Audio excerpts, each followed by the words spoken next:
ওমা, ওঠো না, এসো আমার কাছে, আমার খুব ভয় লাগছে মা। মালতী ঘুমের ঘোরেই উঠে দাঁড়িয়ে দরজা খুলে বাইরে এলো। আসছি, আমি আমি এখনই আসছি তোর কাছে বিট্টু। মালতী এগিয়ে চলল তাদের বাড়ির পিছনের পুকুরটার দিকে। তাড়াতাড়ি এসো মা, কেউ দেখে ফেললে আর ওরা তোমায় আসতে দেবে না, আমার খুব ভয় করে মা। আসছি আমি, তোর কোনো চিন্তা নেই, এক্ষুনি আসছি। বিট্টু ধীরে ধীরে পুকুরের জলে নেমে গেল। মালতীও তাকে অনুসরণ করে পুকুরে নামতেই যাচ্ছিল, এমন সময় তার হাত ধরে পিছন থেকে এক ঝটকায় তাকে টেনে ধরল মালতীর স্বামী বিষ্ণু।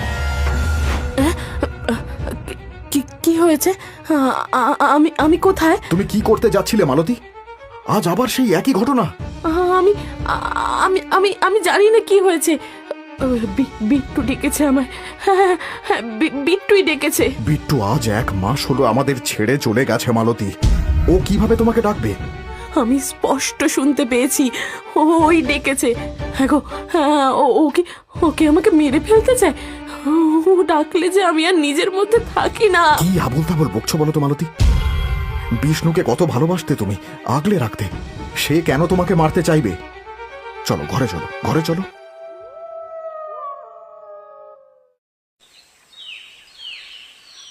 না রে, কিছুতেই কিছু হলো না।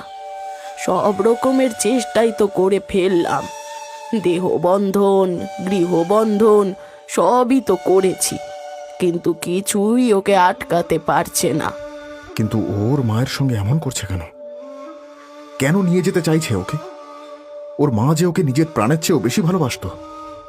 দেখ, এটা দুটো কারণে হতে পারে। প্রথম, মা ছেলের একে অপরের প্রতি মায়ার বন্ধন অত্যন্ত দৃঢ় হলে তাকে আটকানো অসম্ভব। আর একটা কি?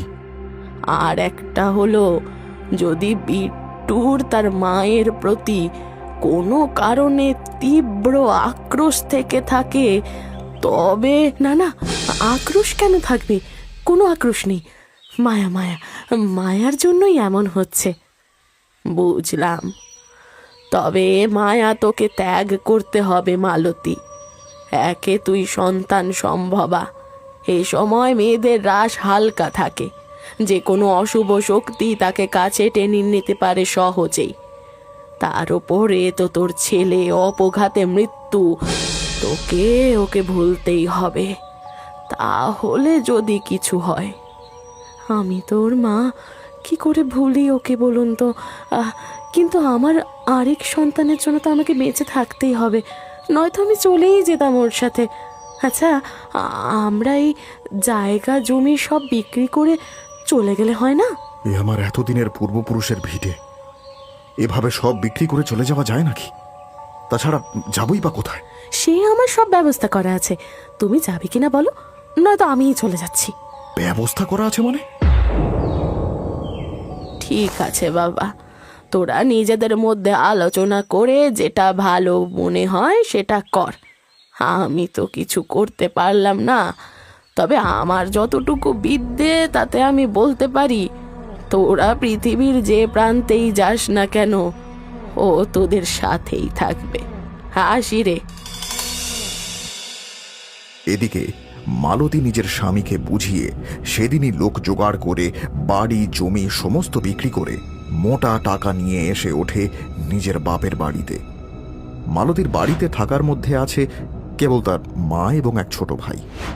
সেদিন বেশ রাত করে মালতী আর তার স্বামী তাদের বাপের বাড়ির দরজায় এসে দাঁড়ালো। কি বাবা জীবন, মালতী, তোমরা আগে তো কোনো খবর পাঠাসনি? তাছাড়া এত রাতে কোনো বিপদ আপদ হয়নি তো আবার? নিজের বাড়িতে আসতে গেলে এখন খবর দিতে হবে নাকি মা? আর দেখেছো তো আমার শরীরের এই অবস্থা, ওদিকে এত জিনিসপত্র, এই নিয়ে বাইরে দাঁড় করিয়ে এই প্রশ্ন করে যাবে? ভেতরে ঢুকতে বলবে না? এ মা, ছি ছি, কি যে বললিস! আয় মা, ভেতরে আয়। এসো বাবা জীবন, এসো এসো। মালতী, তুমি ভিতরে যাও, আমি জিনিসপত্রগুলো নিয়ে আসছি। আরে তুমি এসো তো, ওগুলো আমার ভাই নিয়ে আসবে। এই ভাই, জিনিসগুলো নিয়ে আয়। মালতী, এখনো সময় আছে। আজ রাতটা এখানে থেকে চলো আমরা অন্য কোনো গ্রামে গিয়ে থাকি। কেন বলো তো? এখানে থাকতে কি সমস্যা তোমার? আরে যতই হোক, এটা আমার শ্বশুর বাড়ি।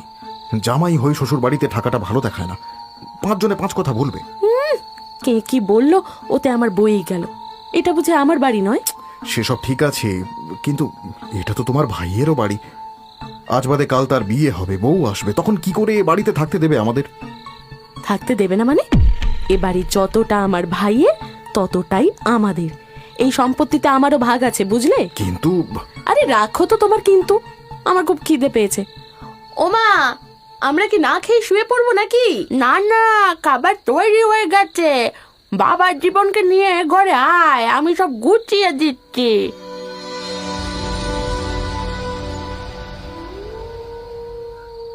বাবার জীবন, আর একটু ভাত দি তোমাকে। না না, আর না, এই অনেক। তা বলছিলাম মালতী, এত জিনিসপত্র এনেছিস, তুই বাচ্চা হওয়া অব্দি এখানেই থাকবি তাই জন্য, তাই না? তা ভালোই করেছিস। মেয়েদের এই সময় বাপের বাড়িতেই থাকতে হয়। তাছাড়া ও বাড়িতে তো দেখাশোনা করারও কেউ নেই। তার মধ্যে বড় ছেলেটা। আমি আর ও বাড়িতে ফিরবো না মা। ফিরবে না মানে? মানে আবার কি? ওখানকার সবকিছু বিক্রি করে চলে এসেছি আমরা। এখন থেকে আমি আর তোমার জামাই এখানেই থাকবো। ও মা, সে কি রে, সব বিক্রি করলি কেন? সে অনেক কথা, তোমাকে পরে বলবো।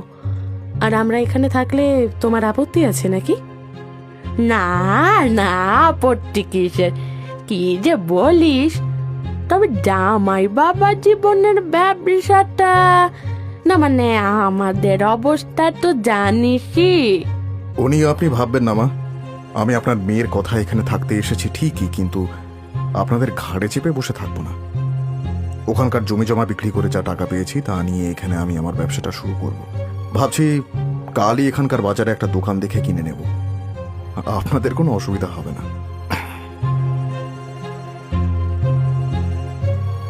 স্পষ্টই বোঝা যায় সে বেশ অসন্তুষ্ট, কিন্তু মালতী তার মাকে সবটা খুলে বলে।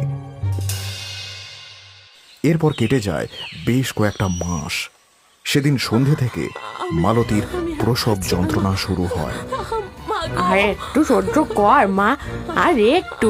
ওই তো জামাই গেছে দাইমাকে ডাকতে, এক্ষুনি চলে এলো বলে। আমি আমি আর পারছি না মা, মা গো।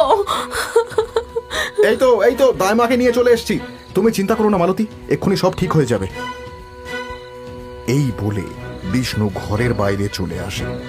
কিছুক্ষণ পরেই ঘরের ভেতর থেকে শোনা যায় বাচ্চার কান্নার আওয়াজ।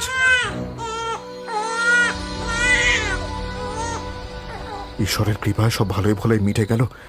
দেখো মালতী, তোমার কোল আলো করে বিট্টু ফিরে এসেছে আবার। হ্যাঁ, বিট্টু? হ্যাঁ, না না, কেন বিট্টু ফিরবে কেন? না, ও বিট্টু নয়, ও বিট্টু নয়, ও খোকা, আমার খোকা, আমার খোকা। বাবার জীবন, এখন আর পুরনো কথা তুলো না। মেয়েটার শরীর ভালো নেই, এত বড় ডকল গেল, তারপর ওই ঘটনার কথা তো জানোই। তার চেয়ে এই ছেলেকে নিয়ে দুজনের সুখে থাকো এবার, কেমন? ঠিকই বলেছেন মা, আমারই ভুল। না, আমি যাই, একটু মিষ্টি নিয়ে আসি। এরপর কেটে গেছে 7-7টা বছর।